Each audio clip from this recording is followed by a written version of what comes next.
Profesor salah satu universitas mengatakan tesis Imaduddin itu tidak terbukti dan bukanlah sebuah tesis yang ilmiah. Kita lihat videonya seperti apa, teman-teman semuanya.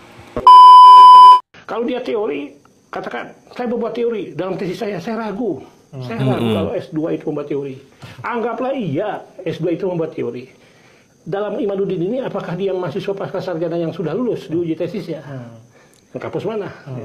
Terus apakah sudah memenuhi data penelitian atau bahan penelitian dan dengan sistem penelitian yang demikian ketatnya mengatur tentang masalah metodologi, kemudian bangunan teori apa yang digunakan sehingga dia memiliki kerangka berpikir yang pada akhirnya mengantarkan penelitiannya kepada kesimpulan sebagai jawaban penelitiannya. Di sini penelitiannya kan objektif, tidak berdasarkan prasangka-prasangka buruk. Walaupun ada asumsi, tapi asumsi itu bisa diukur. Tentunya terkait dengan variabel penelitian. Nah, dari judulnya saja penelitian itu sudah tergambarkan. Dari judul itu, makanya judul itu mewakili rumusan masalah. Mewakili juga teori. Betul, Gus. Rezim penelitian yang akan diangkat itu seperti apa, itu sudah kelihatan di situ. Karena ada variabel.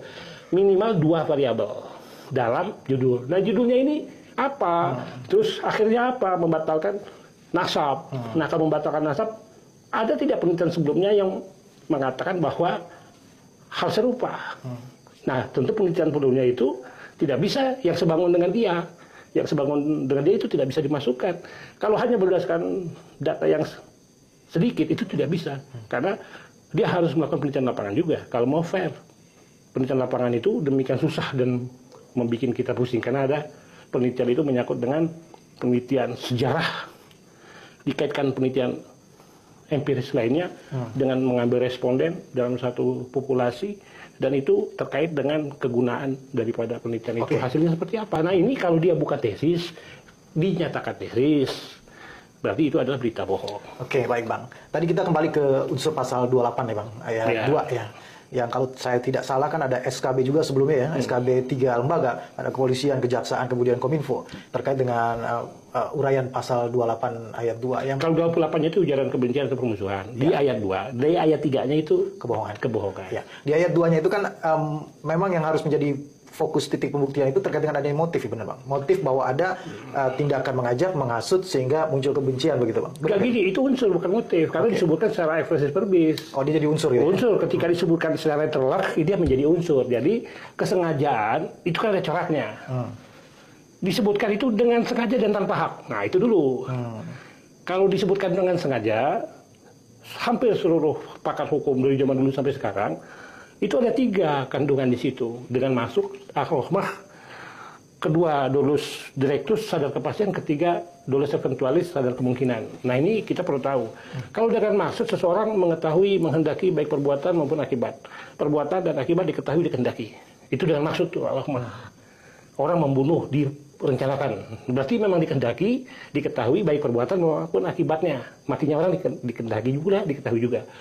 Tapi kalau sadar kemungkinan, yang paling bawah, perbuatan dikehendaki, akibat tidak dikehendaki. Tapi secara sadar kemungkinan akan terjadi. Tapi akibat ini tidak dikehendaki, dia tanggung jawab.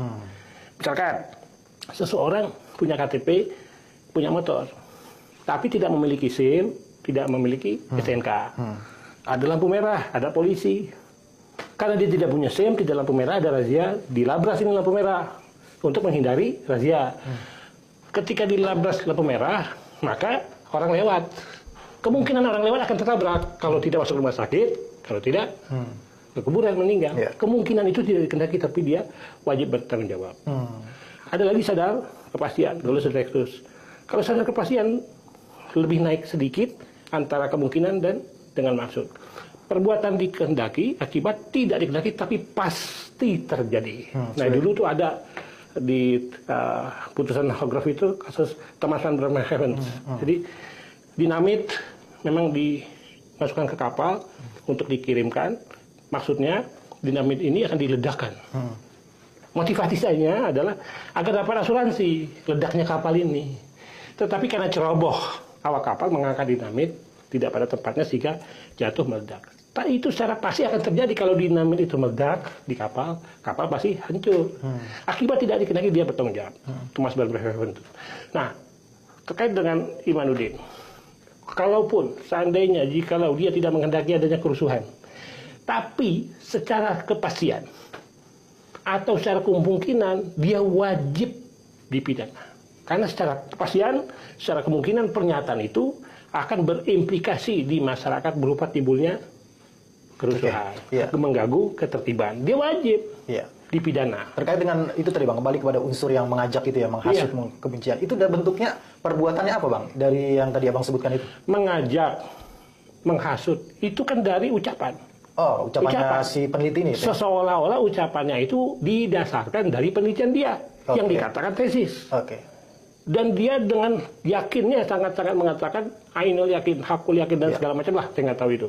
Tapi dia menyatakan yakin, waktu dia protes dengan Romai Rama. Sangat yakin, membatalkan. Berdasarkan penelitian dia. Disampaikan di ruang terbuka, di tempat umum itu kan, ruang terbuka itu. Ini kan mengajak orang, menghasut orang untuk tidak mempercayai. Dan itu banyak, terjadi pro kontra. Nah, yang mendukung Imanuddin ini, demikian juga banyak. Timbul kan. Kenapa? Karena penelitian dia. Nah, penelitian dia itu apakah benar dikatakan tesis? Ternyata tidak, bukan tesis. Karena dia bukan tesis, dengan jargon itu kemudian orang tertarik mengikuti karena dia mengajak. Tidak dapat dikatakan dia tidak mengajak, menghasut. Pernyataannya itu sudah jelas mengajak, menghasut untuk tidak mempercayai bahwa Ba'alwi adalah keturunan Rasulullah. Kan itu mengajak, menghasut. Agar orang tidak mempercayai. Itu bentuk perbuatannya itu ya? Itu adalah unsur delik. Unsur delik itu nyata. Kalaupun motivasi bukan unsur delik, tapi motivasi dapat digunakan oleh penyidik untuk menyingkap lebih lanjut dalam kaitannya dengan sengaja tadi, motivasi. Tapi motivasi bukan unsur, tidak perlu dibuktikan. Yang dibuktikan adalah unsur. Dan dengan sengaja itu ditambahkan lagi tanpa hak. Jadi dengan sengaja dan tanpa hak. Orang ini menyampaikan sesuatu tanpa hak, dia kena delik. Karena di ayat 2, pasal 28 itu dengan sengaja dan tanpa hak. Tanpa hak itu apa? Tanpa hak itu tanpa kewenangan, bertentangan dengan hak orang lain. Tidak punya alas hak. Tidak ada legal standing. Saya punya hak, tapi ketika hak saya gunakan, bertentangan dengan hak orang lain. Saya salah. Saya menyatakan sesuatu, tapi tanpa hak karena saya tidak punya legalitas. Saya bilang, ini hasil penelitian saya. Tapi itu bukan hasil penelitian, itu bukan tanpa hak. Disertasi saya tentang Syiah, membangun politik hukum, sistem ketahanan nasional terhadap ekspansi ideologi internasional Syiah. Itu disertasi. Saya dengan hak menyampaikan itu karena itu disertasi saya. Ya sudah diuji ya. Sudah diuji. Saya berhak menyampaikan itu. Ya, jadi saya ada hak. Tapi kalau orang bilang ini tesis, tapi bukan tesis, dia tanpa hak. Dia tanpa hak. Ketidakhak hak itu merupakan unsur delik. Disitulah ada sifat melawan hukumnya. Berarti unsur itu pun terpenuhi? Terpenuhi. Tapi tadi unsur apa? Yang sengaja dan tanpa hak juga terpenuhi? Terpenuhi. Kalau dengan sengaja ini kan pilihan. Bisa dengan maksud, sadar kepastian, sadar kemungkinan. Minimal sadar kemungkinan udah masuk ini. Tanpa hak udah jelas. Dia jelas tanpa hak. Karena dia bukan pasca sarjana yang lulus dalam ujian tesisnya di universitas atau sekolah tinggi tertentu. Kemudian unsur mengajak, menghasut, ya termasuk memfitnah. Itu jelas. Kenapa jelas? Mengajak, menghasut ini kepercayaan. Karena itu didasarkan, yang dituju itu orang atau sekelompok, kelompok orang, itu didasarkan kepada agama, ras, etnis, dan kepercayaan. Saya percaya, Ba'alwi itu dari zaman dulu dipercayai itu. Dan itu tidak perlu dibuktikan secara ilmiah. Tidak perlu. Yang namanya pengetahuan umum, udah tidak perlu dibuktikan. Itu kalau mau dibuktikan, silahkan buktikan itu dalam kaitannya meneguhkan bahwa secara ilmuwan nasab dengan teori-teori tertentu dalam kaitannya dengan peranan Ba'alwi masuk ke Indonesia dalam menyebarkan agama, itu silahkan. Khawatirnya ketika Ba'alwi ini dinafikan, maka siapa penyebar agama Islam ke Indonesia? Ini masalah baru dalam teori masuknya Islam. Dulu kalau kita masih SD itu kita kenal teori Gujarat. Tapi apakah orang Gujarat? Kan tidak. Ini orang Yaman, kalangan dari Ba'alwi yang memang singgah ke Gujarat baru ke Indonesia. Bukan orang Gujarat. Gitu. Terus ada lagi teori dari Cina. Nah ini kan bertabrakan. Oleh karena itu, teori itu tidak digunakan untuk kepentingan yang bersifat subjektif. Dia harus objektif.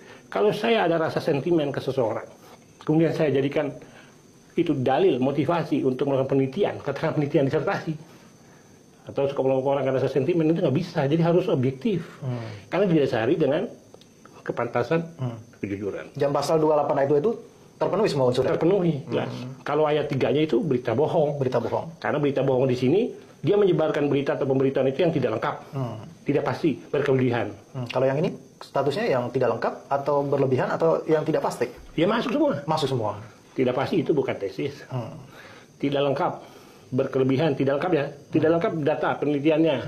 Yang tadi dikatakan hanya 2 buku itu ya? Data penelitian ini terkait metodologi, terkait dengan teori, berkelebihannya itu dengan statement yang begitu hakul yakinnya disampaikan, bukan keturunan Nabi. Itu membatalkan seluruh kepercayaan mayoritas penduduk Indonesia yang dari zaman dulu mempercayai itu. Nah, ini kan suatu hal yang sangat bertentangan dengan akal sehat.